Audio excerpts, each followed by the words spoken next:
गणनायकाय गणदैवताय गणाध्यक्षाय धीमहि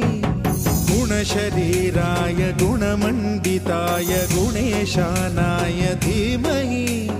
गुणातीताय गुणाधीशाय गुणप्रविष्टाय धीमहि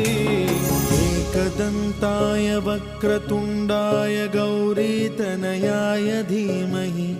गजेशानाय भालचन्द्राय श्रीगणेशाय धीमहि